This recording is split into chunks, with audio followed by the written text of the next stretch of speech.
Good afternoon, everyone. Good evening. It is 7 o'clock Eastern, 4 o'clock Pacific. My name's Tim, and welcome to the Boston Sports Summit. Today, we're going to start off very differently with the assassination of Charlie Kirk yesterday. It hit a lot of us very hard, myself included. And that is why we're actually doing the show tonight.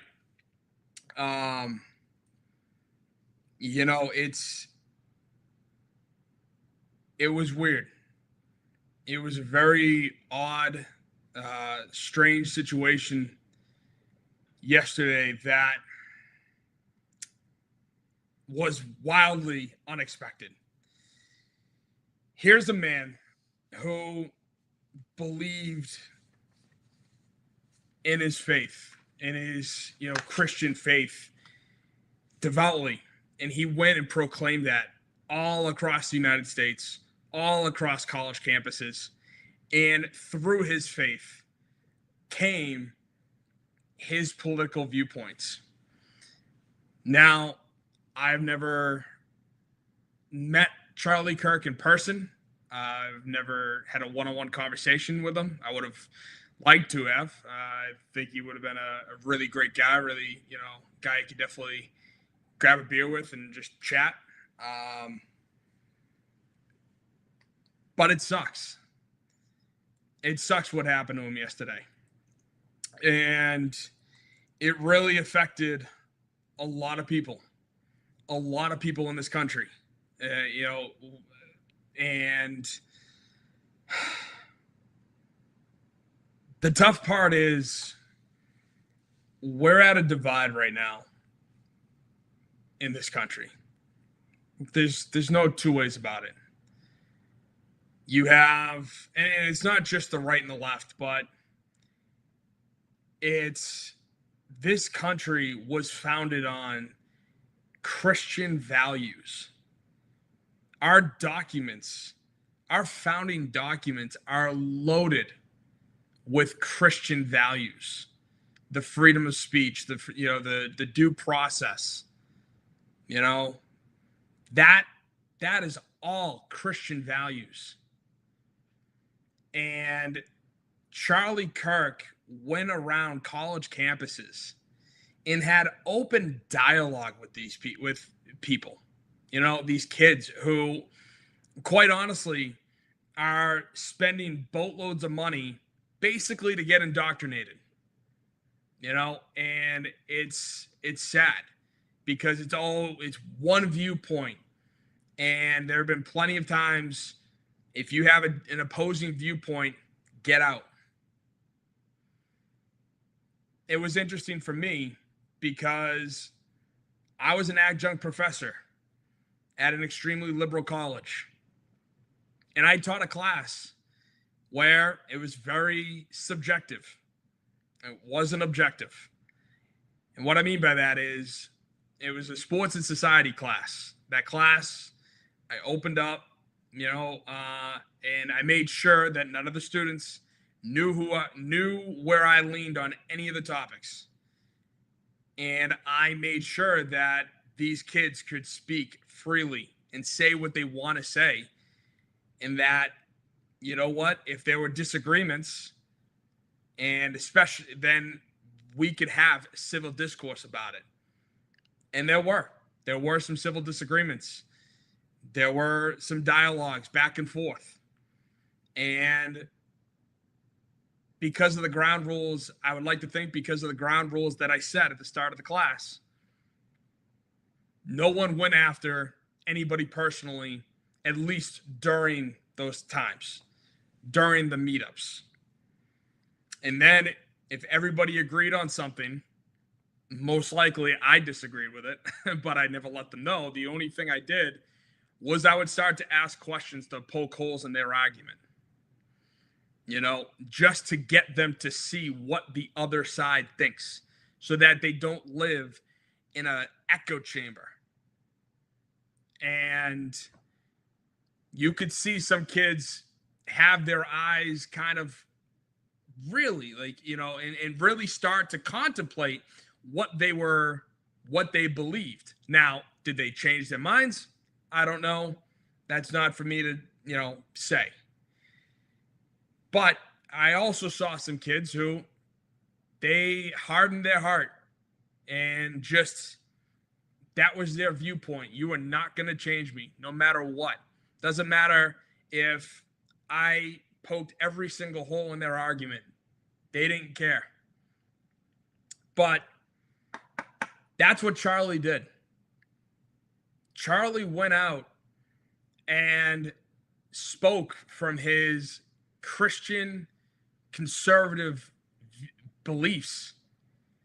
And he told the truth. There's a reason why I wear this chain and this cross, every day. There's a reason why at the end of the show, I always say God bless.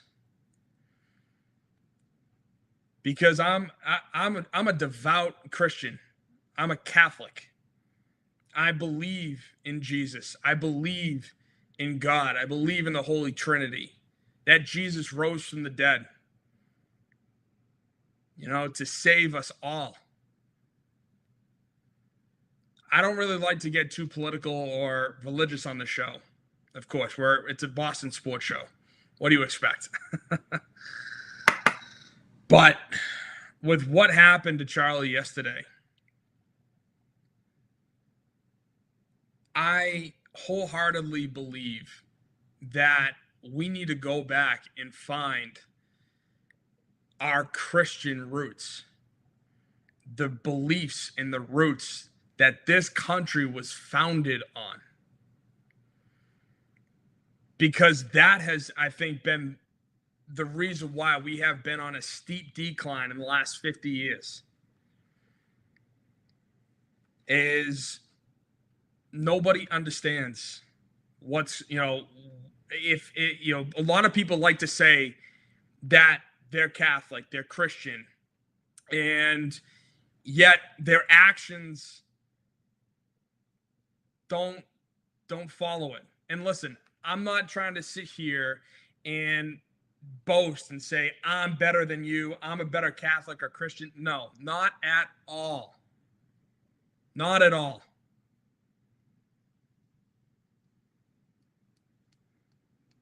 But this is the views that I have. This is the issue that I have with everything that is going on in this country. And just I've been listening to the Bible in a year, and I've gotten to the point where we're talking Ecclesiastes, and in the book of Ecclesiastes, it basically talks about nihilism and how if there is no, if there is no God, there is no heaven, then that everything we do here is pointless. It's meaningless. And that's tragic. That's awful. I don't know how people can believe that. Charlie certainly didn't believe that. And he stood up for what was right, what was truth, and he was killed for it. He never fought anybody. He never wished any ill will on people. And that's the irony of today's gospel. Comes from Luke chapter 6. I'm just going to read you a piece of it. Luke chapter 6, verse 27. But to you who hear I say, love your enemies, do good to those who hate you, bless those who curse you, pray for those who mistreat you. To the person who strikes you on one cheek, offer the other one as well. And from the person who takes your cloak, do not withhold even your tunic. Give to everyone who asks of you, and from the one who takes what is yours, do not demand it back. Do to others as you would have them do to you. That's what Charlie represented. There were plenty of people out there who would call him awful names, who probably gave him death threats. And yet, there he was on college campuses, loving everybody. You know, he was respectful in his dialogue, in his discourse with these college students, college professors, people who vehemently disagree with him. If you've seen any of his videos, you know, you can agree or disagree with his political views, but to sit there and applaud and laugh at what happened yesterday, I was already sick to my stomach with the event that happened yesterday. I was even more appalled at the amount of people who laughed, who cheered, who were excited that this man was murdered.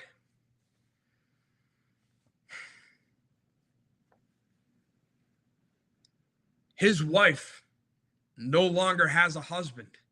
His kids no longer have a father. His parents no longer have a son. And for what?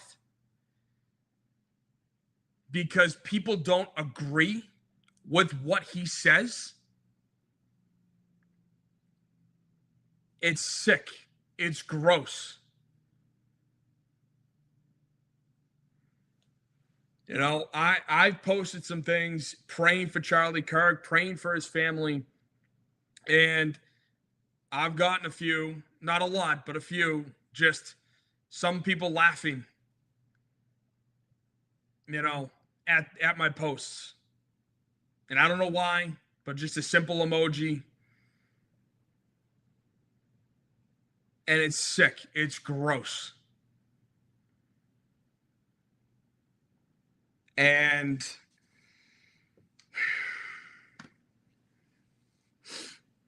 I'd just like to take a moment of silence to honor Charlie Kirk, his memory, and that we can all have a dialogue, and that this type of thing should never, ever happen. So, if you wouldn't mind just bowing your heads for a brief minute, just going to honor Charlie Kirk with a moment of silence.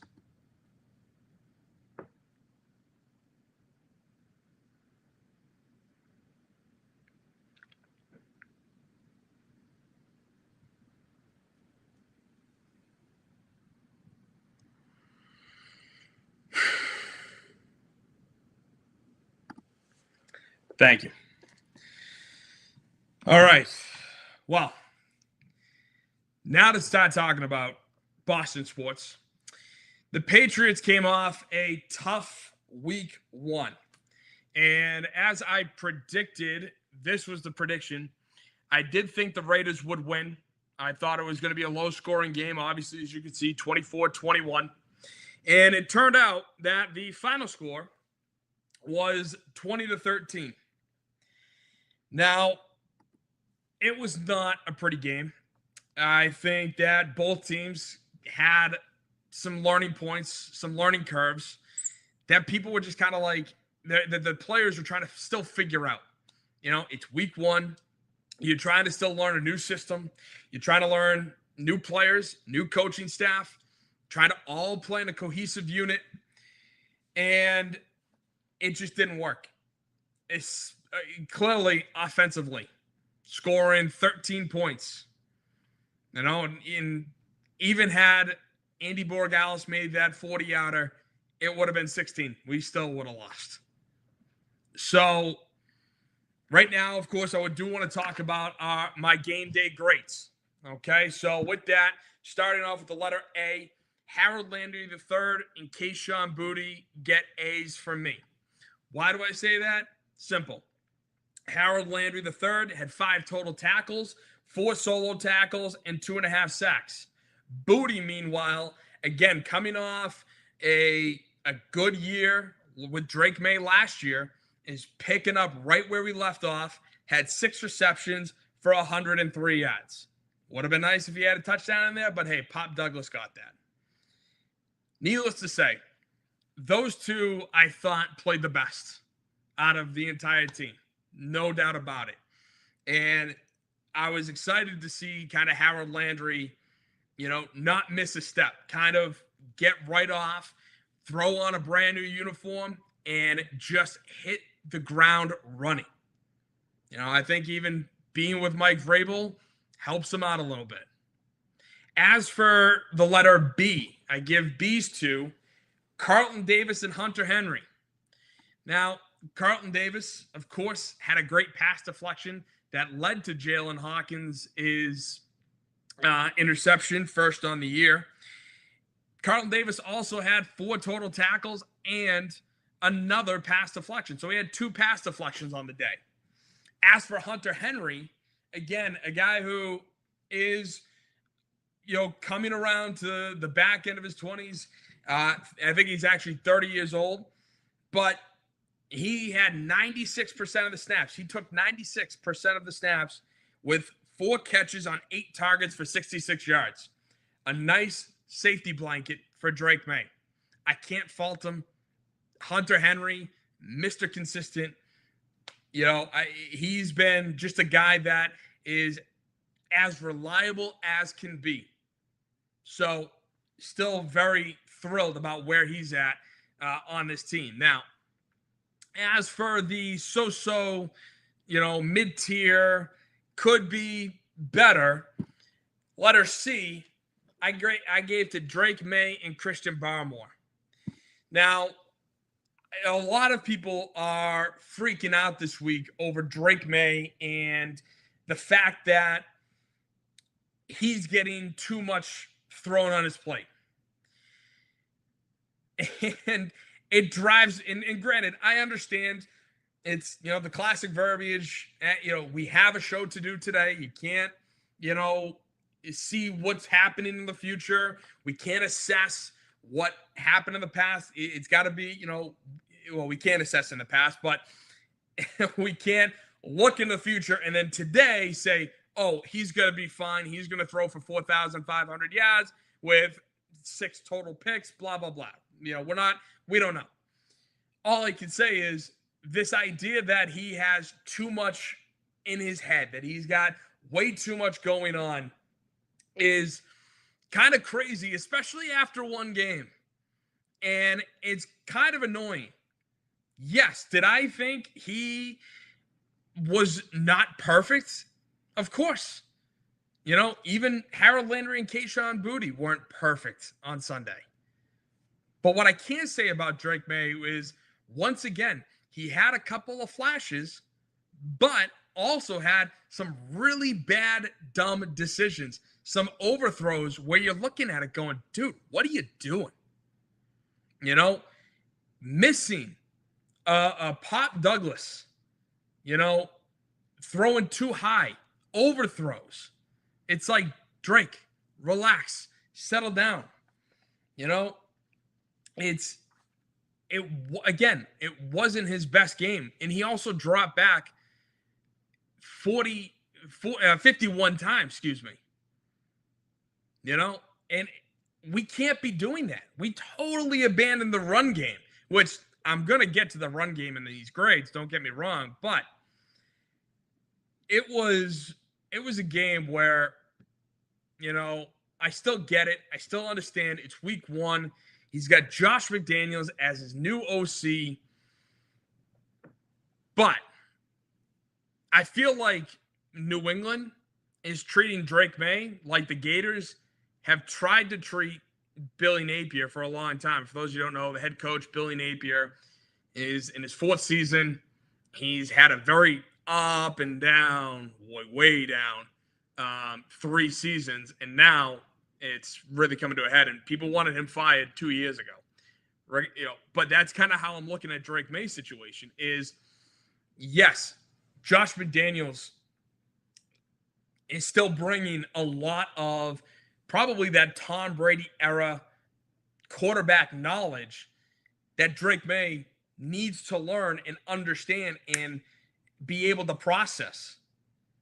The thing about that is Drake May, it's going to take a long time. Not 5 years, or at least it shouldn't. But if Drake May is going to walk to the line with the amount of knowledge that Tom Brady had, where he was able to call out the mic, set the formations, audible, hot route, if need be, and then, snap and be able to diagnose in a split second what the coverage actually is, that's going to take a long time for a young kid to learn. Drake May's 22 years old.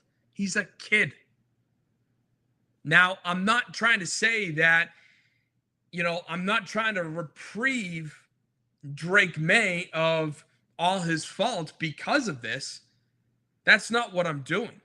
I'm just trying to point out the fact that he still has a long way to go, especially if what McDaniels is trying to teach May is all the intricacies of his offense.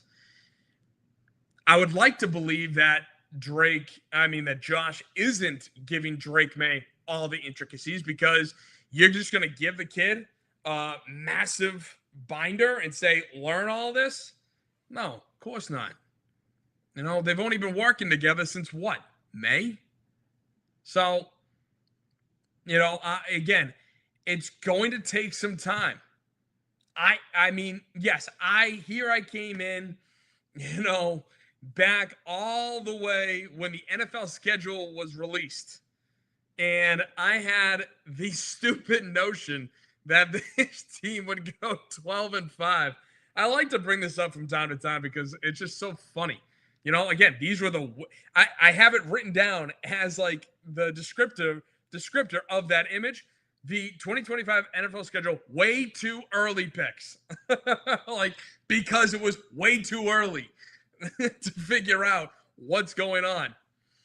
But to get back on point, Drake May still has a ways to go.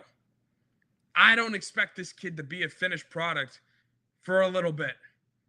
Now, does that mean I'm throwing everything out? I'm, all right, next year, let's go back in the draft for a quarterback, guys. Come on. We can do it. No, that's not what I'm saying at all.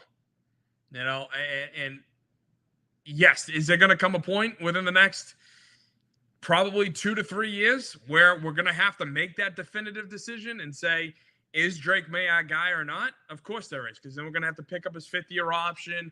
That's really where it starts. And then to give him the contract that he, would be requesting, it's going to take some time.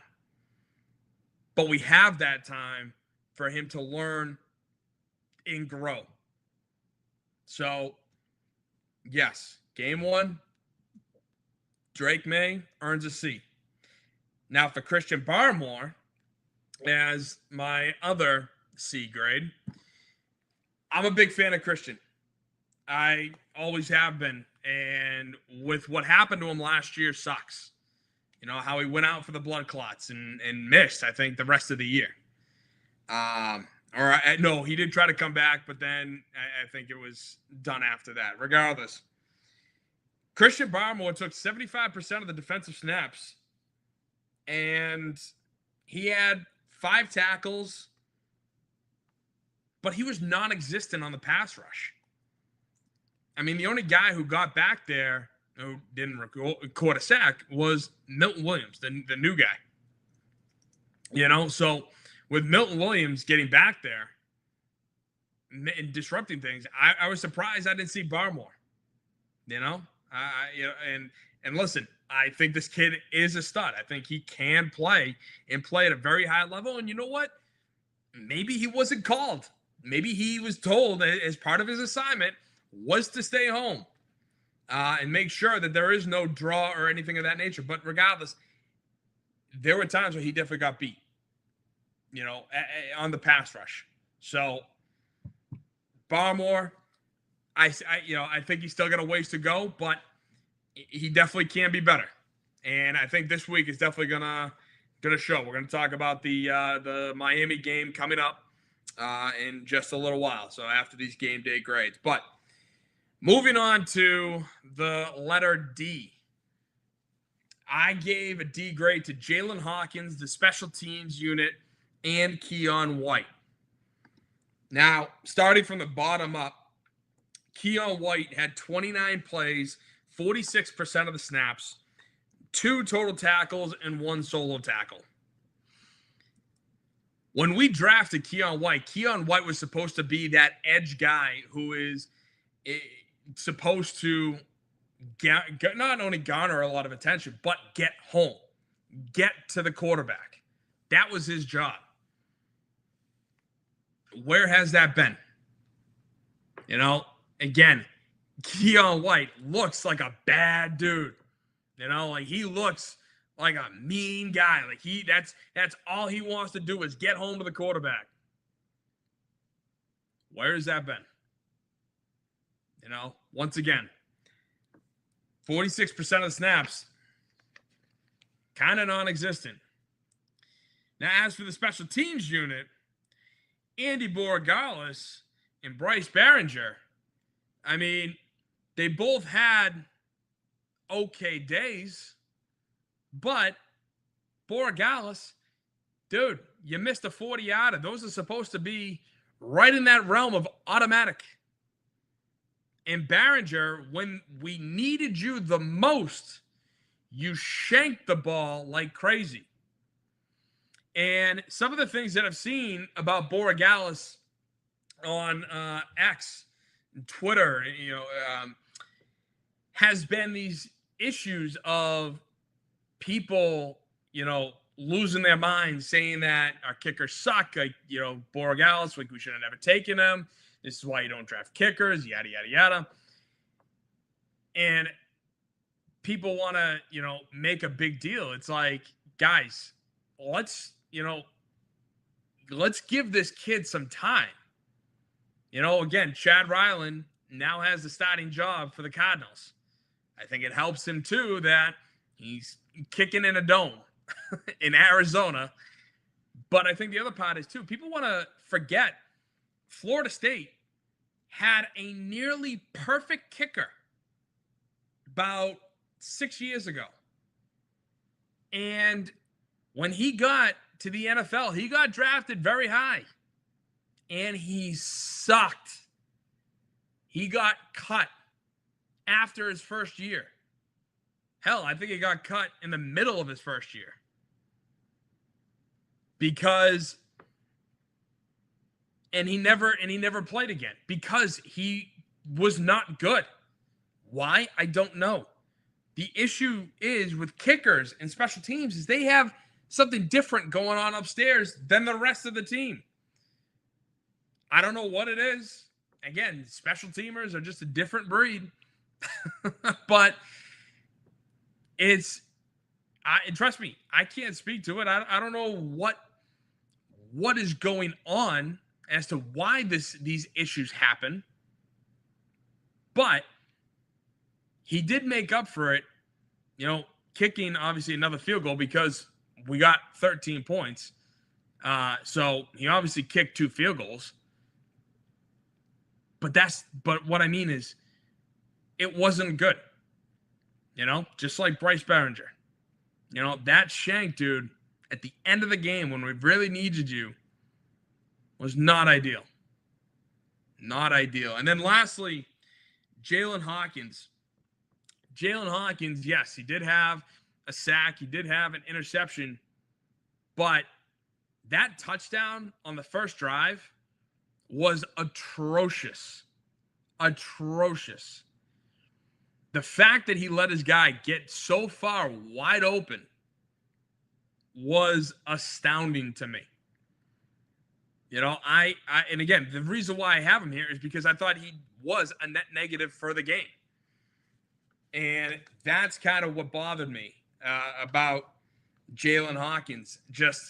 He came up with the interception that Carlton Davis started with the tip pass, which, hey, tip of the cap to you for keeping your foot in bounds. But again, just because you're the second man on the play, It wasn't his best.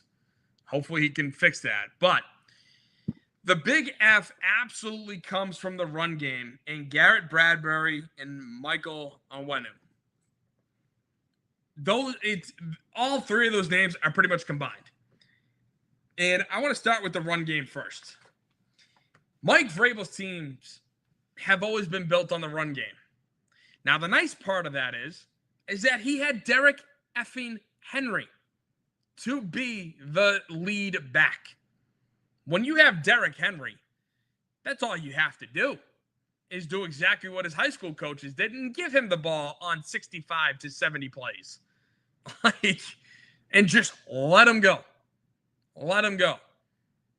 That's a massive reason why Ryan Tannehill made an AFC Championship game. He was on the back of Derrick Henry. No to it, and their O-line was stacked. It was very talented. Our running game, which is what really should be the strength of our offense, garnered 3.3 yards per carry, which is trash. Ironically enough, the Raiders got 2.3 yards a carry, but Geno Smith was kicking our ass. Otherwise, 3.3 yards per carry on 18 carries, and 16 runs of those 18 were to the left side only. And by the way, this is my left hand, so, that's what's crazy to me. They never ran to the right side. It was always to the left. And you'll wonder why we had 3.3 yards per carry. When you're going one way the entire time, it's kind of obvious what's going to come. Just because Max Crosby's lined up on the right doesn't mean you shouldn't run at him. Sometimes a lot of those guys who are big pass rushers, if you run to that side, they might shoot upfield first. And if they shoot upfield, there's your lane. Boom. Adios. See ya. And sometimes, and I can't speak to Max Crosby with this, obviously, because we didn't run to the right side. But sometimes the best pass rushers don't make great run defenders. So that was atrocious. Ramondre Stevenson, by the way, ranked 45th out of 50 in terms of PFF run grades. That also didn't surprise me. I don't know where the 2022 Ramondre Stevenson went. 2022. But he needs to make a comeback ASAP. It's great that we have Travion Henderson and Antonio Gibson. But Antonio Gibson and Travion, more of those passing down backs. Travion can hit the hole, and I think we should be giving him the ball more. But that should have been Ramondre's job, to run it up the middle, to be that guy, to be the lead back. And then use the other two, substitute here and there. Sometimes you give the ball to Gibson, sometimes you give it to Travion. Sometimes you throw those guys in to pass block, to run out and catch passes. I mean, they need to figure that out. Now, to get to the line part of it, Bradbury and Onwenu were by far the worst of the bunch. And it was simple. Based on the PFF grades, Garrett Bradbury ranked 28th out of 32 for run blocking. And then Michael Onwenu was ranked 51st out of 66 in run blocking. Jared Wilson as a whole had a worse game than Michael Onwenu, but when you just do the pass blocking or the run blocking alone, Wilson had a better day run blocking than Onwenu did. And as some of the plays that I was watching on the All-22 film, You had guys just blowing them right up in the backfield. That 3rd-and-1 by Stevenson where he got stuffed, Bradbury and Owenu failed right there. When you needed it the most, they couldn't come through. They couldn't get the leverage. So that is a part of the Patriots that if we are going to have success this season, we need to establish the running game. And I also think that by establishing the running game, it's going to relieve the pressure off of Drake May. If we can get that push up front, that is what's going to help this offense move. Because as we all know, McDaniels and Brady loved their play action. Granted, they were a lot of a passing as the years went on. They were all about passing because how are you not going to put the ball in Brady's hands? But as it stands right now, the run game needs to be established. This is why when you're building a franchise, you need to build from the inside out. Build the lines, have the quarterback, and then get the talent around them. Because a stout offensive line is going to make the average running back look like Emmitt Smith. If that stout O-line is going to make the average receiver look like Marvin Harrison, look like Reggie Wayne, Torrey Holt, Terrell Owens, because it's going to give the quarterback enough time to dissect the field for them to get open. Then as the quarterback, as long as he hits them, they're good to go. So, not a great game, clearly. And it was a game that, hey, I thought, yes, I predicted the Raiders to win, but I thought we could win this game. I did not think that this game was as much as a shoo-in for the Vegas Raiders as I think some people wanted to believe. And I think we were even favored in this game. But Vegas just played. Vegas came out. They gave Geno Smith time in the pocket and finally took advantage of us. You know, guys got open. Jacoby Myers made some big-time catches. Well, that's it.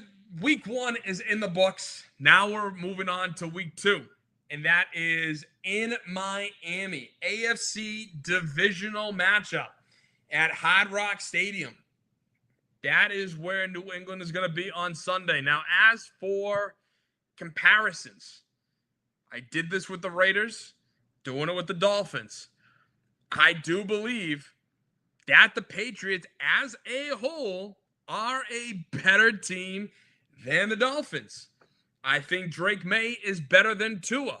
I think our running back stable is better than theirs. You know, right now they have Devon Achane and Ollie Gordon III. That's it. Even though Ramondre is not living up to the hype right now, I still believe that he is better than Ollie Gordon, and I like the mix of Gibson and Henderson. So, yes, I am going to give the edge to the Patriots. As for wide receiver, of course, I'm going to go with the Dolphins. I don't care how disgruntled Tyreek Hill is. You still got Tyreek Hill. You still got Jalen Waddle. That alone right there is going to give you the edge, especially against our receivers. I love Stephon Diggs. I like Kayshon Boutte. But there you go. I think enough said. Needless to say, tight end, Hunter Henry, much better than an injured Jonnu Smith. Yes, Jonnu plays for the Dolphins. O-line, I am giving the edge to Miami. I think after everything that we saw on Sunday, there's still a lot of work that needs to be done. both in the passing and running game. I will give the edge to Miami. Now, defensively in special teams, it's a no-brainer. I'm giving the edge to New England in every category. D-line, linebackers, DB, special teams.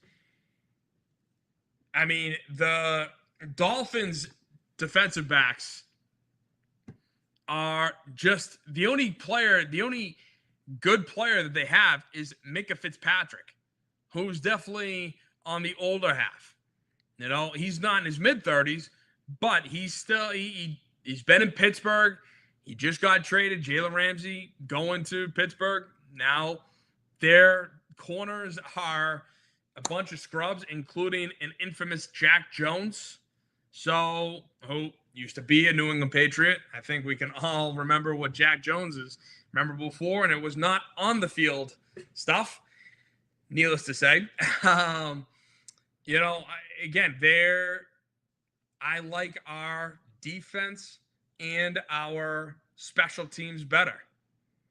Now, as for the quarterback comparison between Drake May and Tua, of course, they both played one game this year. May threw for 287 to Tua's 114, with May completing 65% of his passes to Tua's 61, or just under 61. Drake's got a 1 touchdown to 1 interception. Tua's got 1 touchdown to 2 interceptions. And they have a passer rating. Drake May's passer rating is 80.6 to Tua's 51.7. And the QBR for Drake May is 39.2 to Tua's 2.7. So, I like Drake May in this game. I think this is a perfect get-right game for us to go down to Miami, to do something that we haven't done in a very long time, which is win in Miami. And it would be the first time that we would ever beat Tua. Now, Tua is 7-0 against the Patriots, but Mike Vrabel's 2-0 against Tua. So that's going to be interesting to see. I do understand that Terrell Williams, once again, is out due to another medical issue, and I hope, once again, that, this issue, he can recover from it very quickly and get back safe. I'm not sure if he will be in Miami to be the defensive coordinator calling the defenses, but if not, I still think we can win this game. And Christian Gonzalez, all aspects of Christian Gonzalez look like he's not going to be playing on Sunday once again. I understand that he did pull his hammy, that it's about a 5 to 6 week injury, and we're coming up on week 7. I don't know what's been going on with that. I would like to believe that both sides are telling the truth, that, just that Gonzalez, it's not healing as fast as they would have liked.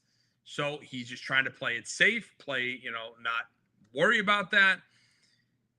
But I just hope that, he's been trying to do everything to get back on the field, that there have been no setbacks. And if there have been setbacks, I'm wondering why the team hasn't said anything about setbacks, especially since he is by far our best player, period. There is no other player that you would want to start a team with right now than Christian Gonzalez. Healthy, of course.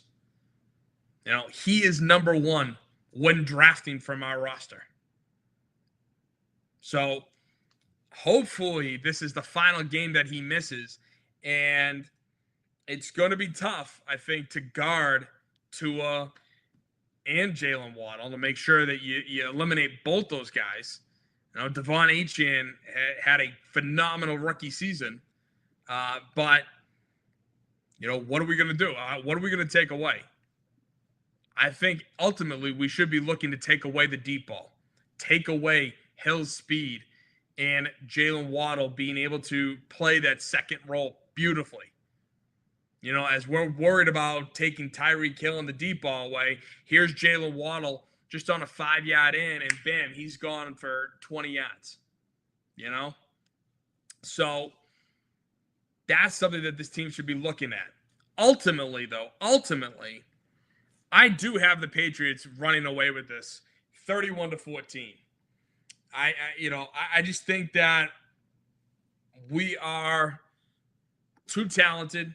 I think that game in Indy really showed a lot about Miami. I think that was absolutely more about Miami sucking than it was Indy dominating. So I do think this is ripe for the Patriots to go into South Beach and steal a victory from the Dolphins, and a much needed victory, not only because we lost last week, but because this is a division rival. So I got the Patriots winning 31-14. Tell me below what you guys think the score is going to be on Sunday, and who do you got winning? Don't forget to like, share, subscribe. You can reach out to, of course, any of the social media platforms below. It takes 30 seconds. 30 seconds. That's way too long. It takes a click of a button to subscribe. No harm, no foul, but it would be much appreciated. So thank you very much. So the last piece of football business I wanted to get to was this whole Bill Belichick, North Carolina pettiness fiasco. Because after my show last week, all of a sudden the reports came out that Belichick's not letting anybody in, or actually Belichick wasn't letting anybody in. And then after my show, he comes out after their game against Charlotte and basically agrees and says, yes, if you're just as stunned as I am, take a listen below to Belichick's press conference. Comment on that and provide some sort of explanation on that. Yeah, well, no, it's clear that I'm not welcome there around their facility, and so they're not welcome in ours. Pretty simple. I'll be here on.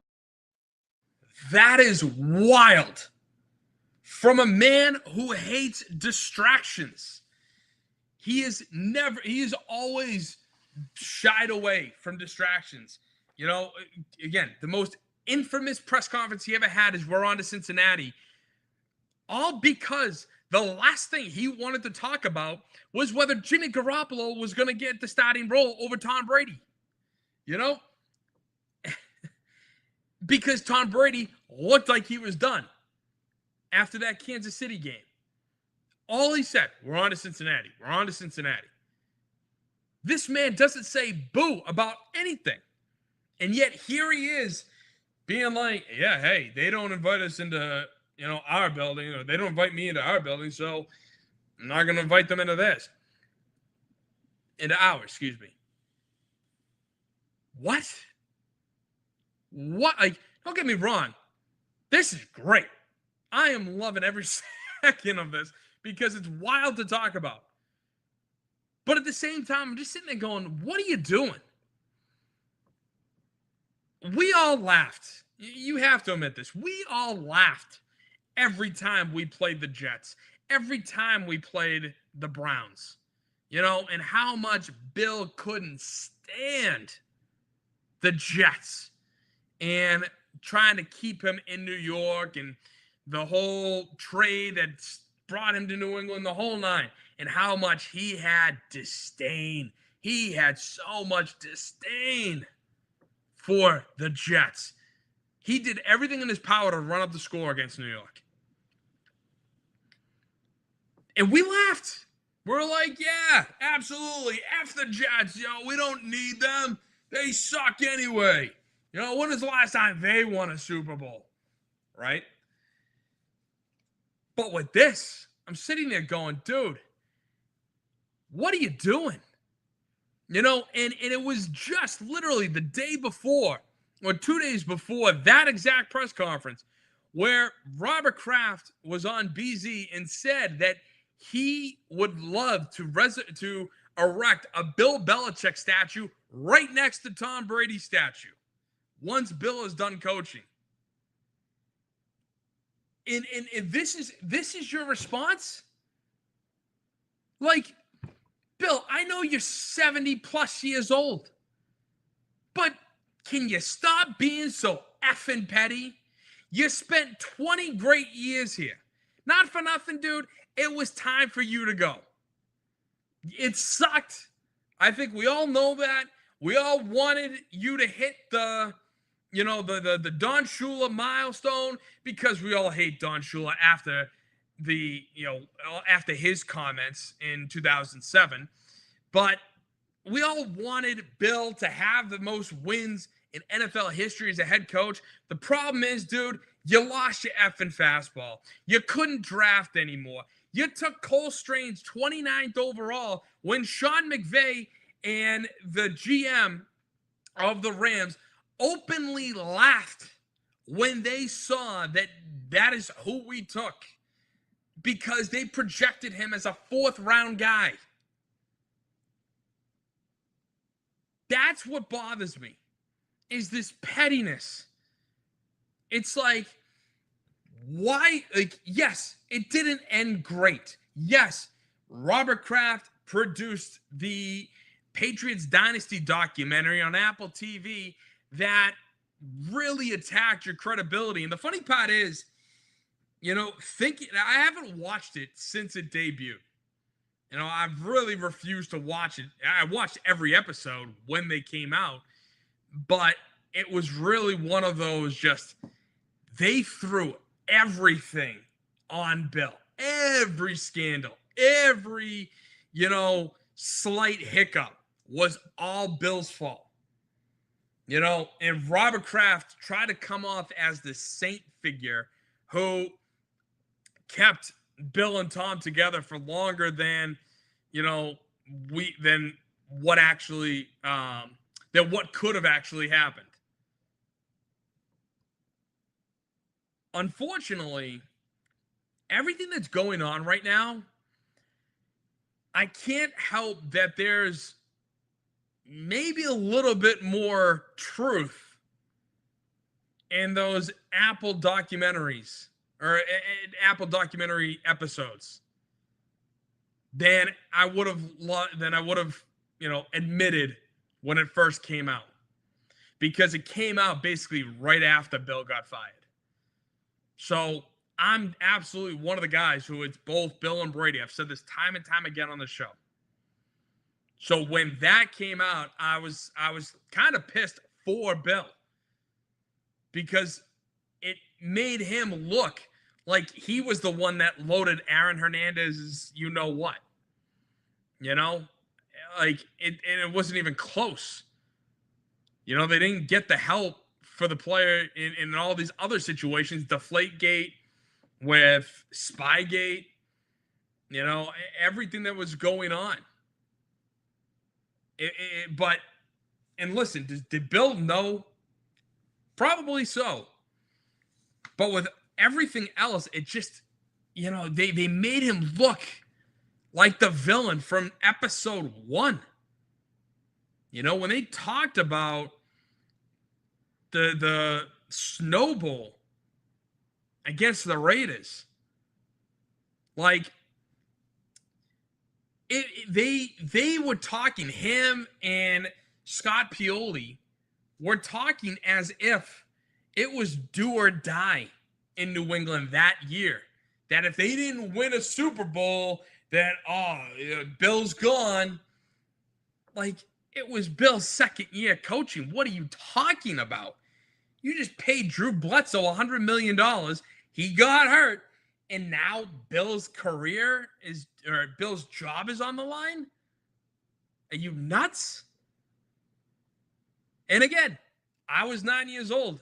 I watched every single game. I didn't follow along with the media that much. So if those were the reports being written, please send the links. Let me know down below. But I'm pretty damn sure that we weren't going to fire Bill at the end of the 2001-02 season. So this pettiness, it's like, just get over it. Easier said than done, I understand. But, Bill's walking out as if he was spurned, as if he was Jimmy Johnson to Robert Kraft's, oh my God, who the hell is the Cowboys owner? Jerry Jones. See? I knew it hit me. I don't know why I forgot about that. But Bill's acting as if he just won his second Super Bowl in 3 years. Or actually, no, excuse me. That he just went back to back in Super Bowl wins and then got fired. Like, if that's the pettiness, fine, I get that. But Bill, you haven't won since 2018, and that was the same year you wanted to trade Rob Gronkowski before the start of the season, and he threatened to retire, which is why you didn't trade him. That's what bothers me, is he's acting so petty over something that, not for nothing, you kind of earned the firing there, Bill. Because of the fact that not only did your draft record suck, especially over the last 5-6 drafts, but also because you hired Matt Patricia and Joe Judge, and you wanted to keep them on staff after the 22-23 season, before we brought in Billy O'Brien.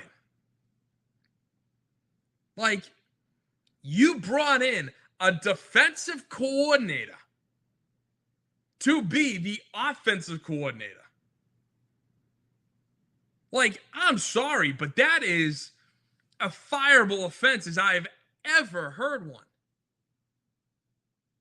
Never in Matt Patricia's career, unless he was an underling getting coffee, has Matt Patricia coached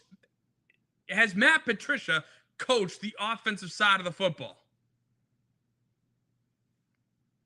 So yeah, Bill, love you, mean it, but you deserve to be fired. 1,000%. So spare me on the pettiness. And don't get me wrong, like, hey, if more stuff comes out with Bill, I will gladly talk about it. But it's these situations where you're sitting there going, why the hell are you so petty? There's really nothing to be petty about, outside of course, the Apple documentary and maybe some, quick jabs and stuff like that. Fine, I get it. But to sit there and not let scouts come into your building because you believe you're not invited up in Foxborough? Oh, cry me an effing river. What a joke. And just to show that Bill has not changed, Albert Breer floated out there a story that Belichick lost his top defensive lineman, Bo Atkinson, in North Carolina because the deal that he was trying to negotiate, the NIL deal Bill was trying to negotiate with Bo, was pretty much an incentive-laden deal. Like, it was all incentives. Or not all, but a majority of his deal would have to be incentives on the field. And so Bo's like, F you, dude. I'm out of here. And now he plays at Ohio State, the number 1 team in the nation. So, yeah, it's crazy. This guy is coming here thinking, or going to North Carolina, thinking that he can still get players and try to convince them to sign these incentive deals. And I guarantee you, a lot of North Carolina guys can go all across the ACC, can even get a couple Big Ten, a couple SEC schools, and get fully guaranteed deals. So, how he's going to do recruiting, I'm not judging him off of, this past recruiting session, but it will be interesting to see where North Carolina lands in the recruiting top 25, if at all, if they can get these guys, because they're going to have to promise some pretty big deals. Being a Jordan brand, being North Carolina, and being an organization that, quite frankly, is not known for its football. So it's going to be interesting to see what happens with that. But now I want to kind of shift gears and get into the Red Sox, because right now the Red Sox are, of course, finishing up the stretch. And part of that stretch, of course, is without Roman Anthony, which really has shot us in the foot. Yes, we have gone 5-4 in the month of September so far. But had Roman Anthony and his bat been a part of the roster, I think we could have been better. I think we could be better than 5-4 right now. And the other news that kind of broke was the fact that there was a talk of Bregman opting out unless something catastrophic happened, trying to look for a, of course, longer term deal, full, all fully guaranteed, and it being, I think Jeff Passan said around $35 million. Right now we're paying him $40 a year, but he can opt out after this year and next year, and the year after, of course, if he stays for 3 years, he will be a free agent. The deal will be over. Now, of course, Jared Carabas of the Section 10 podcast came out, stated he doesn't believe at this time that Bregman will opt out. So that's good news, something that we absolutely needed. But the other thing I do want to talk about with Alex Bregman is he has been so phenomenal since he's been a part of this organization, from working with Roman Anthony, Marcelo Meyer, Christian Campbell at spring training this year, talking to them, helping them acquire suits even, during spring training, while also this year, a story that Tim Healy wrote on the Boston Globe about how Alex Bregman has not only been doing his homework when studying pitchers for himself to go up again when he's going up against them, to understand their tendencies, their moves, their pitches, kind of where they like to locate them, all those things.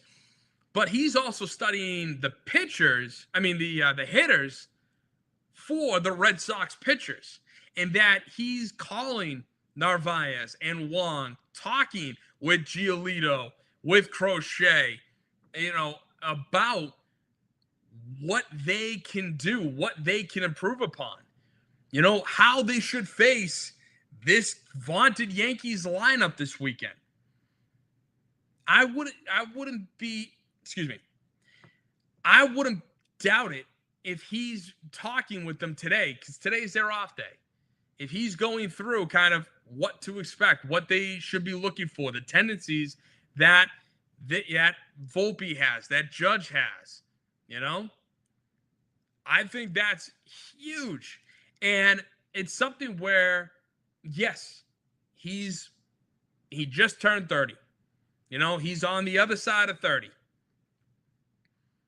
Giving him a 5-6 year deal, having him opt out and re-sign with Boston for a 5-6 year deal, worth $35 million, worth it. Alex Bregman needs to retire in Boston. And I say that not just because I love the player, but I say that because his brain, the way he attacks the game of baseball, is unlike anything you see today. Not many guys are doing what he's doing. He's like a manager on the field, and that is something huge that this young team absolutely needs. He's a solid third baseman, shut down third baseman defensively. He can rake, and Fenway is perfectly suited for him. And he's got the mind of a manager already. Why not? There are some things that stats just can't quantify. That is one of those things. And I hope Bregman stays here long term. If he opts out, but then if there's a report where it's gonna say that Bregman's gonna opt out, but he's gonna re-sign for a 5-6 year extension with the Red Sox, then I'll be ecstatic. But if he opts out and leaves, that's gonna severely hinder all the growth that this organization has made this year. Because you need guys like that in your clubhouse in order to win. And that's what Bregman's all about, is winning. Winning at a high level is all Bregman wants. And the fact that we have our ace, we have our ace in Garrett Crochet. We have our next in line stud in Roman Anthony. You know, we are on the cusp of being a great team. And part of being a great team is having guys like Alex Bregman. I don't care what it is. 6 years, $35 million. He's going to be here until he's 37, 38 years old. Fine. Done. I don't care. You know, and I understand that you have to, of course, play with the money a little bit. You have to worry about the luxury tax. I know John Henry is so concerned about the luxury tax. But, John, he is a player you need to keep in Boston. You do. You absolutely do. And with all the stories that I'm hearing about him, how can you not love this guy that much more? And the stuff that he brings to the young players, to the hitters, like Roman Anthony, like Marcelo Meyer, like Christian Campbell when he was up here and during spring training. You also have the rookie pitchers, too. I know Peyton Tolley has gotten raked over the last 2 games that he started. He's got no more than 3 innings. But there was something to love about that opening, that debut for Peyton Tolley, going 5 1/3, giving up 3 hits, 2 earned runs, 8 Ks, 2 walks, and a .338 earned run average. Now, as I said last week, the 2 runs that he did allow, technically, of course they were his. 2 of the guys got hits, first and second, and then Greg Weissert killed it. You know, Greg Weissert was on the mound when those 2 runs scored. But they, of course, are attributed to Peyton Tolley. I wish they'd pulled him after 5, but his pitch count was still pretty low after 5 innings. I think it was like in the high 60s, early 70s. So allowing those 2 runs, yes, brought his ERA to a .338 rather than a 0. Otherwise, he had a phenomenal debut. Yes, his next two games weren't as good, with his ERA now rising to above 7. But also Connelly Early, who pitched on Tuesday night against Oakland, absolutely dominated. 5 innings, 5 hits, 11 strikeouts. Tied a team record with 11 strikeouts, 1 walk, and of course, a 0 ERA. You know, is it just me? Or is the youth pitching starting to develop a little bit? And by the way, both Tolley and Early were not a part of the Rafael Devers trade. Just want to say that. Nonetheless, I like what I see. I'm going to be excited to see what Early does in his next start. But it's good. Like I have faith. I have faith that these guys can develop into competent starting pitchers. And right now, all we're looking for is 3rd, 4th, and 5th guys. You know, And I know third is kind of between Bayo and Giolito. But hey, it can't hurt to have another top of the rotation type guy. So that's going to be something, we're going to have to pay attention to over the next coming weeks, because as I showed the schedule earlier, we got the Yankees coming into town this weekend, starting tomorrow in a 3-game set. We're off on Monday, followed by a 3-game set against the Athletics. And I know I have Oakland in there, but formerly Oakland Athletics. Then we're going to be in Tampa, in Toronto, and then finishing off the year from the 26th, 27th, 28th, home at Fenway against the Tigers, which, if all things go extremely well, that means we could be playing the Tigers in that 3-game set for the number 1 seed in the American League.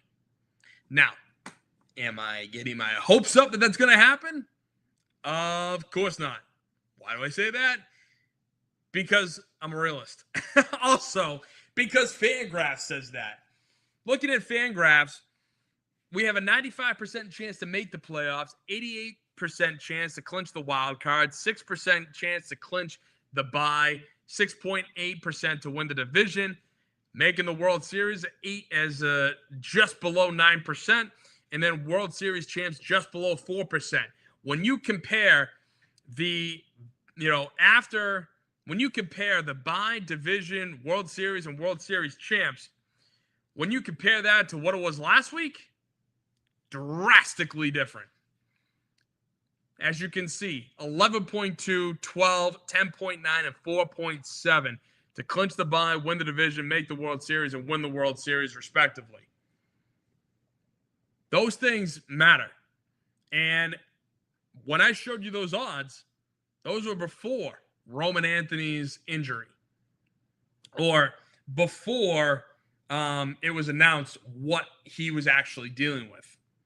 So on top of where we are in the standings, going to the American League wild card first, we're still tied with the Yankees at 2.5 games in the lead. We've obviously are 81 and 66. They're 80 and 65. We're plus 2.5. But the Mariners, the Rangers are kind of sneaking up right now. It's not looking, we need to get back on that winning track. Last night killed us, or yesterday afternoon killed us.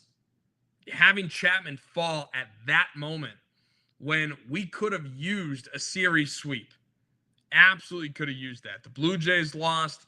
The Yankees lost. As you see in the standings, the Blue Jays lost yesterday. The Yankees have lost 2 straight. Had we won, we would have leapfrogged the Yankees to be 2 games back of the Toronto Blue Jays. And now that we don't have Roman Anthony, our hitters really need to get consistent. They really need to start getting the ball, line drives, hitting in the gap. If it's a home run, great. But they need to make sure that they're winning ball games. They're scoring runs. Runners in scoring position are getting home. If we are going to have a shot at winning the division, and we're only 3 games out with what? 1, 2, 3, 4, 5 series left. We're 3 games out. We got 15 games to play. It can be done. It can be done. And we have played the Yankees extremely well this year. We're 8-2 against them. We need to win this series. We need to come out hot tomorrow night. And I think we can. And I think we will. Thankfully, Jordan Hicks and Dustin May are currently on the IL. I think Jordan Hicks is going to be done for the year, which he should be. Guy's got an 8.20 ERA since joining the Red Sox.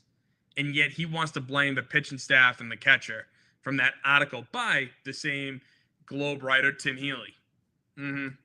Yeah. Good guy, right? Mm-mm. So, speaking of, and again, I don't know Jordan Hicks personally. I'm just saying, from that arrogance and to have an 8.20 ERA since you come here, yeah, you're not a good guy. Otherwise, going from one good guy to a guy who's absolutely the worst, this is the type of stuff that drives me up a wall. And it's Commissioner Adam Silver talking about um, streaming services and how you have to have Peacock, basic cable, NBC, or actually NBC and Peacock are the same, ESPN, all like Amazon. You have to have 1,000 different platforms that you have to subscribe to. And listen to the arrogance of this man and how he thinks us fans will follow him blindly by subscribing to everything. There's a huge amount of our content that people can essentially consume for free. I mean, this is very much a highlights-based sport, so, Instagram, TikTok, Twitter, you name it, any service, the New York Times for that matter, to the extent that your content is not behind a paid firewall. There's an enormous amount of content out there. YouTube, by another example, that is advertising-based that consumers can consume. It's a highlight-based sport. Tell me, to all the NBA fans out there who have never watched a single second of hockey, I think now's a really good time to start to watch hockey more than basketball, because your commissioner just called his own sport a highlight-based sport. Highlight-based. Oh, we love to make the joke that the only important part of an NBA game is the final 5 minutes, hell, maybe even the final 2 minutes.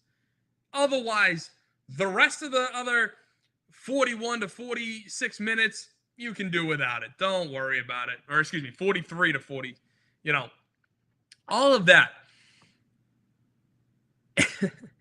He just totally threw his own sport under the bus and says that, oh yeah, hey, if you can't afford to, pay for all these streaming services to watch your favorite team, oh, don't worry, you can just catch it on the NBA page on YouTube.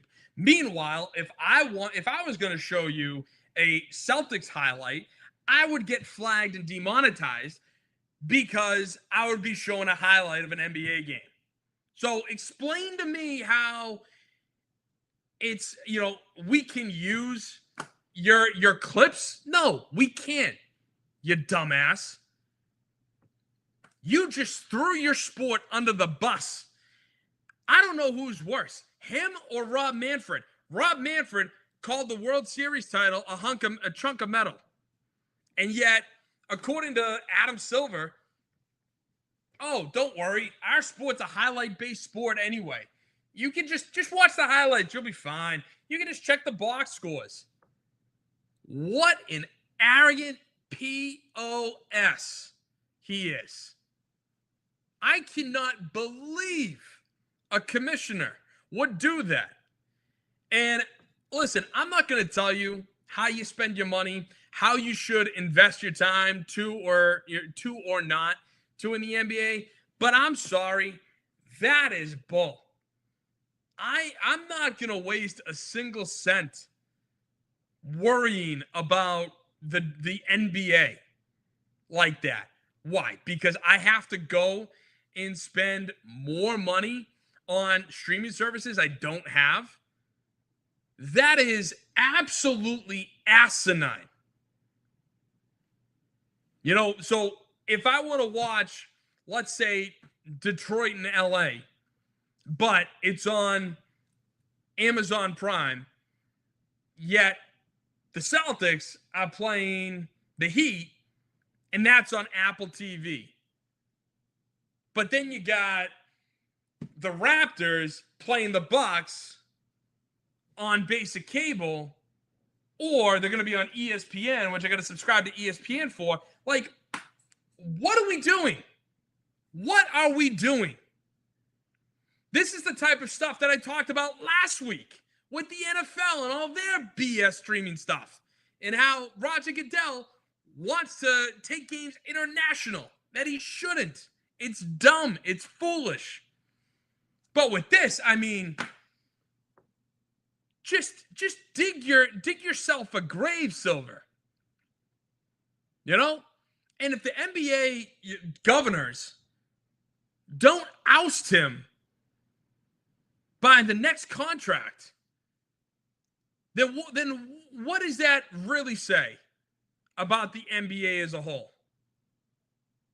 If Adam Silver is not fired by the next time his contract needs renewing, or basically, better way to say this, if his contract is renewed for another long term, what does that say about the NBA as a whole? And what does that say about what the NBA thinks of you as the fan? Sure as hell ain't much. Sure as hell ain't much. I mean, that is just some asinine talk. To think that a commissioner of a sports league is going to belittle you, the fans, because, hey, if you're not rolling in the dough and can afford to waste money on all the effing streaming services, then just go to YouTube. Catch the highlights there. You know, it'll save you for most of the game. But part of the fun of watching the game is riding the roller coaster that comes with it, the ebbs and flows. And the fact that you've priced out regular fans just to go to the effing game. Even when you have the friggin' New Orleans Pelicans in town, it's still wildly expensive to go to the game. So I can't go to the game. I can't pay for the streaming services if I'm trying to be budget conscious. And you're telling me that, oh, well, it's all right. Read the box score. Go to the highlights on YouTube. It's no big deal. Our sport is a highlight sport anyway. He should be fired. And they need to bring in a new NBA commissioner. This is an absolute joke of a league, which is why I say to all my friends out there who are diehard Celtics fans, are diehard basketball fans, my suggestion to you, start watching hockey. Learn the game, get into hockey. One, it's a hell of a lot more exciting for 60 minutes than watching basketball. I can tell you that much. You got some big hits being laid out on the ice, and these guys are flying, and they actually fight. I mean, come on. Where's the fun in that, right? Yeah, that's a lot more fun than being told that if you can't afford our product, then just watch the highlights. NHL ain't doing that to you. They got their own stuff, but they sure as hell aren't telling you to just watch the highlights and be okay with it. So, frequent comment to Not Doug. Going back to the Patriots talk, he thinks the Pats are going to win 28-7 this week against Miami. Yeah, I think Miami's going to get at least 2 scores. As I said, you know, they are going to get 14 points in this game, maybe even 17 with a field goal. But, yeah, I do believe the Pats are going to run away with this. I think it's going to be a 31-14, 31-17 game. You know, I think the defense is going to be tough. I think they're going to lock down the run game, as we saw this week, allowing the Raiders, 2.3 yards a carry. But, hey, it's going to be I'm looking for this game to be a get-right game. That's exactly what I'm looking for with this game. So tell me your thoughts down below. Yeah, it's gonna be a fun week. And listen, I appreciate you all staying through from the start to finish. And all I want to say is, listen, hug your family. You know,